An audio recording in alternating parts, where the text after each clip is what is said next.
नमस्कार all dear students, कैसे आप सब। उम्मीद करता हूँ आप सब लोग अच्छे होंगे। साथियों, आईटी इलेक्ट्रिशियन थ्योरी के वन लाइनर की सीरीज के 11वें पार्ट में आपका स्वागत है। अगर आपने बाकी के पार्ट नहीं देखे तो आप जाकर चैनल पर देख सकते हैं। साथियों, वहाँ पर आपको जो है पूरी प्लेलिस्ट जो है मिल जाएगी। साथियों, शुरू करते हैं 11वें पार्ट का पहला क्वेश्चन। दोस्तों, इस सीरीज में आपको जो है वन लाइनर क्वेश्चन मिलने वाले हैं, जो कि आपको जो है क्वेश्चन और आंसर जो है एक ही लाइन में आपको यहाँ पर मिलेंगे। ये आपके ITI साथ ही जो आपके एग्जाम है कंपटीशन के, उनमें आपके लिए बहुत ही हेल्पफुल होने वाले। तो शुरू करते हैं पहले क्वेश्चन से। जिस परिपथ में विद्युत धारा उपरोक्त युक्ति से प्रवाहित होती है वो कौन सा परिपथ कहलाता है? दोस्तों, बंद परिपथ कहलाता है। ठीक है। जलता हुआ बल्ब किस प्रकार के परिपथ का उदाहरण है? दोस्तों, जो जलता हुआ बल्ब होता है वो किस प्रकार के परिपथ का उदाहरण है? तो आप यहाँ पर साथियों देख सकते हैं, जिस परिपथ में बल्ब जलेगा यानी कि वो बंद परिपथ कहलाता है। बंद परिपथ क्या होता है आप यहाँ पर देख सकते हैं। एक बार यहाँ पर आपका जो है फेज सप्लाई आ गई। ठीक है, यहाँ से, और यहाँ से आपका क्या लग गया, एक स्विच लग गया। यहाँ पर ये स्विच लगा दिया अपन ने। ठीक है, और यहाँ पे लगा दिया अपन ने बल्ब। ठीक है, ये यहाँ पर न्यूट्रल। तो ये क्या हो गया अपना, यहाँ से अपन ने स्विच को ऑन किया तो ये हो गया आपका बंद परिपथ। अगर आपका जो है स्विच को अपन यहाँ पर ओपन कर देंगे, ठीक है, स्विच को अपन यहाँ पर ओपन कर देंगे इस प्रकार से, ठीक है, तो ये कौन सा परिपथ हो गया? खुला परिपथ हो गया। ठीक है, तो खुला परिपथ यानी कि वो बीच में से खुला हुआ है। ठीक है, और बंद परिपथ मतलब यानी कि वो बीच में से बंद हो रहा है, यहाँ से उसका स्विच जो है ऑफ है यानी कि क्लोज है। ठीक है, और अगला क्वेश्चन की तरफ चलते हैं।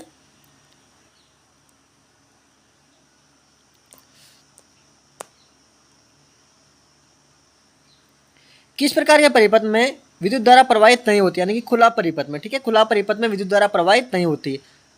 लोड रहित जनरेटर, लोड रहित ट्रांसफॉर्मर व लोड रहित सॉकेट किस प्रकार के परिपथ के उदाहरण, यानी कि खुला परिपथ के उदाहरण है। ठीक है, खुले परिपथ के सिरे पर धारा का मान होता है, क्या होता है? शून्य होता है। ठीक है, फेज व न्यूट्रल बिना लोड के जुड़ने पर किस प्रकार का परिपथ बनता है? Short circuit. दोस्तों, अगर फेज है और न्यूट्रल है, दोनों को आप आपस में कनेक्ट करते हो तो क्या हो जाएंगे? शॉर्ट हो जाएंगे, यानी कि शॉर्ट परिपथ कहलाएगा। ठीक है,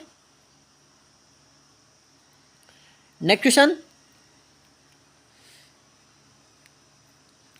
प्रतिरोध के नियमानुसार प्रतिरोध का मान होता है, ठीक है, आर बराबर रो एल अपॉन ये। विशिष्ट प्रतिरोध होता है rho upon R A upon L.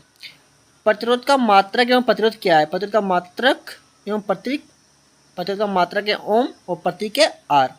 विशिष्ट प्रतिरोध या प्रतिरोधकता का मात्रक और प्रतीक क्या है? तो ओम सेमी क्या है? विशिष्ट प्रतिरोध का मात्रक एवं प्रतिरोध क्या है? रो है। ठीक है,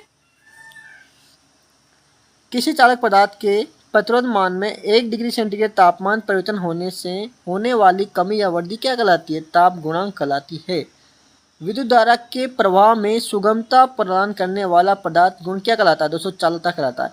दोस्तों, बहुत ही इंपॉर्टेंट क्वेश्चन है, और ये ऐसे क्वेश्चन हैं दोस्तों जो कि आपको जो है बहुत ही हेल्पफुल होंगे। आपके ऑब्जेक्टिव क्वेश्चनों में आपको यहाँ पर जो है बहुत सारे क्वेश्चन मिलने वाले। चालकता का मात्रक एवं प्रतीक क्या है? दोस्तों, चालकता का मात्रक साइमन होता है, इसका प्रतीक क्या होता है? जी होता है। विशिष्ट प्रतिरोध का विपरीत विशिष्ट चालकता का मात्रक एवं प्रतीक क्या होता है? तो साइमन सेमी होता है। श्रेणी क्रम में जुड़े प्रतिरोधकों का कुल प्रतिरोध मान कितना होता है? तो इनकी R1 + R2 + R3 होता है। नेक्स्ट क्वेश्चन है,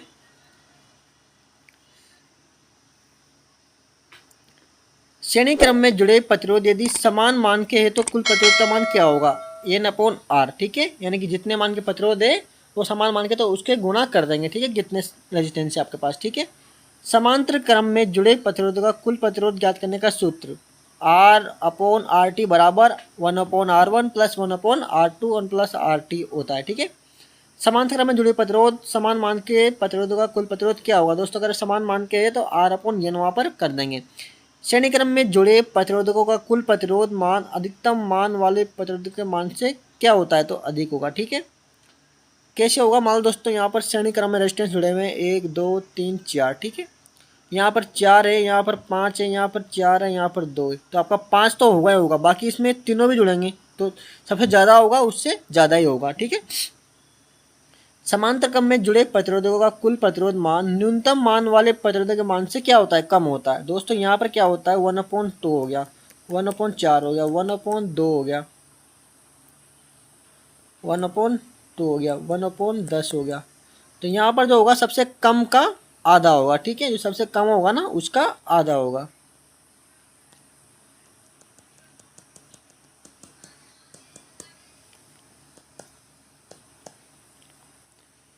किस बल द्वारा किसी विद्युत वस्तु की निर्दिष्ट दिशा में विस्थापन करना क्या कहलाता है? तो कार्य यानी कि बल इंटू विस्थापन। यांत्रिक में कार्य का मात्रक क्या होता है? यानी कार्य का मात्रक क्या होता है दोस्तों? जूल होता है। एक जूल बराबर क्या होता है? न्यूटन पर मीटर। एक न्यूटन पर मीटर। 1 किलोग्राम मीटर किसके बराबर होता है? तो 9.81 जूल के बराबर होता है। विद्युत परिपथ में कार्य का मान ज्ञात करने का समीकरण क्या है?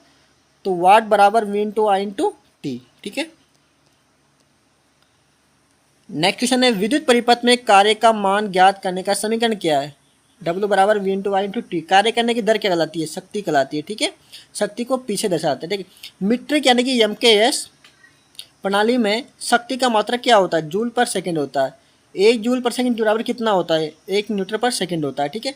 1 हॉर्स पावर ब्रिटिश बराबर कितना होता है दोस्तों? ब्रिटिश में हॉर्स पावर यानी कि 746 वाट, ठीक है, या 746 जूल पर सेकंड। वाट को जूल पर सेकंड भी आप यहाँ पर लिख सकते हैं, ठीक है। 1 हॉर्स पावर मीट्रिक, मीट्रिक में 735.5 होता है, ठीक है दोस्तों। और जूल पर सेकंड भी आप इसको हॉर्स पावर को निकाल सकते हैं। यांत्रिक दक्षता होती है तो BHP अपॉन IHP इंटू 100, ठीक है। कार्य करने की क्षमता क्या कहलाती है? तो वह क्या कहलाती है? ऊर्जा।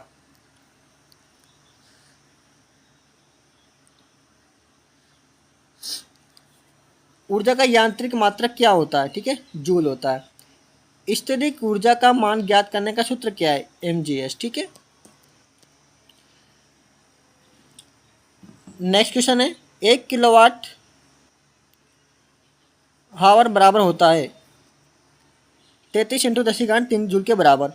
1 किलोवाट आवर बराबर होता है 1.34 HP ब्रिटिश के बराबर। 1 किलोवाट बराबर होता है 1.36 मीटर के बराबर।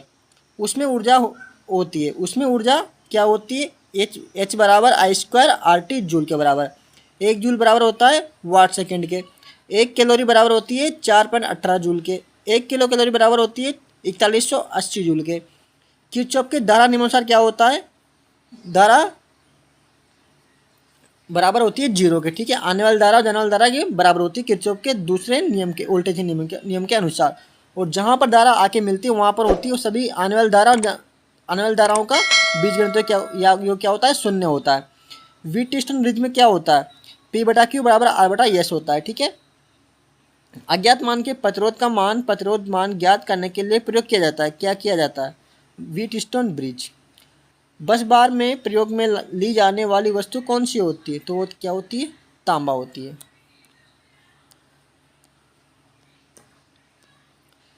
नेक्स्ट क्वेश्चन दोस्तों, किसी चालक का कटाक्ष क्षेत्रफल बढ़ने पर प्रतिरोध के मान पर क्या प्रभाव पड़ता है? तो क्या होगा? घटाएगा। अगर तार को उसका क्षेत्रफल इतना है, क्षेत्रफल को अगर और भी मोटा कर देंगे उसको तो क्या हो जाएगा?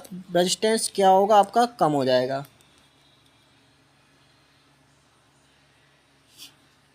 अंतर्राष्ट्रीय ओम को निम्न के प्रतिरोध के रूप में परिभाषित किया जाता है। तो पारे के स्तंभ के रूप में।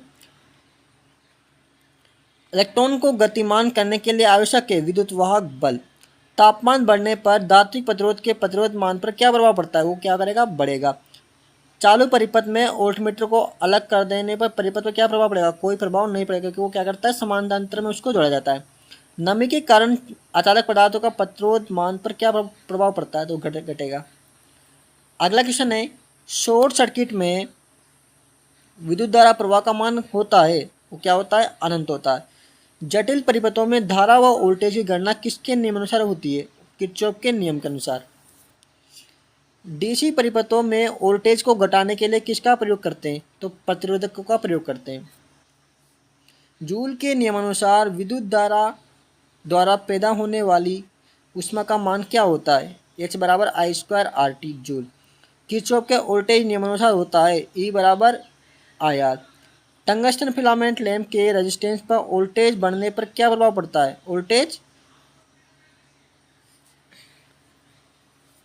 टंगस्टन फिलामेंट लैंप के रेजिस्टेंस पर वोल्टेज बढ़ाने पर क्या प्रभाव पड़ता है? तो वो क्या करता है? बढ़ेगा।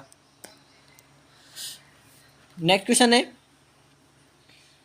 तार के व्यास को दुगना करने पर उसके करंट प्रवाह की दर क्या होगी, वो भी दोगुना हो जाएगी। यदि किसी तार के व्यास में 4 गुना वृद्धि कर दी जाए तो उसके प्रतिरोध के मान पर क्या प्रभाव पड़ेगा, पूर्व मान का 1/4 रह जाएगा। यदि किसी तार की लंबाई में 4 गुना वृद्धि की जाए तो उसके प्रतिरोध के मान पर क्या प्रभाव पड़ेगा, पूर्व मान का 4 गुना हो जाएगा। ठीक है। यदि किसी तार की लंबाई को दोगुनी तथा कटाक्ष क्षेत्रफल को आधा किया जाए तो उसके प्रतिरोध के मान पर क्या प्रभाव पड़ेगा, कोई प्रभाव नहीं पड़ेगा। ठीक है। किसी तार जिसकी लंबाई 10 सेंटीमीटर तथा कटाक्ष क्षेत्रफल 5 सेंटीमीटर, यदि घुमाकर उसको एक वृत्त का रूप दे दिया जाए तो उसकी प्रतिरोध पर क्या प्रभाव पड़ेगा, कोई प्रभाव नहीं पड़ेगा। नेक्स्ट क्वेश्चन है, 1 मीटर लंबे तार का प्रतिरोध यदि 10 ओम है, उसे मोड़कर ऐंठने पर उसके प्रतिरोध का मान पर क्या होगा, उसका 2.5 होगा। ठीक है। किरचॉफ के धारा के नियमानुसार क्या होता है, उसका जो आने वाली धाराएं होती है और जाने वाली धाराओं का बीजगणित योग 0 होता है। ठीक है। किसी फ्यूज के लिए न्यूनतम धारा तथा फ्यूज का अंकित मान का अनुपात क्या कहलाता है, ठीक है, फ्यूजिंग फैक्टर कहलाता है। साथियों, आज अपन ने जो है परिपथ से संबंधित जो क्वेश्चंस होते हैं शॉर्ट वाले, बहुत ही आसान और इजी क्वेश्चन है, वो यहाँ पर अपने सोल्व किया है। दोस्तों, आप इनको अच्छे से रीड कर सकते हैं, यहाँ से आपको जो है बहुत सारे क्वेश्चन जो है एग्जाम में डायरेक्ट देखने को मिलने वाले हैं। आयो दोस्तों, आपको वीडियो पसंद आई होगी। आपके जो भी साथी हो जो ITI की और जो कॉम्पिटिशन एग्जाम की तैयारी कर रहे हो, उनके साथ इस वीडियो को शेयर कीजिए। वीडियो अच्छी लगी तो वीडियो को लाइक कीजिए। मिलते हैं नेक्स्ट वीडियो में, तब तक के लिए जय Hind. Subscribe now and press the bell icon. Never miss an update.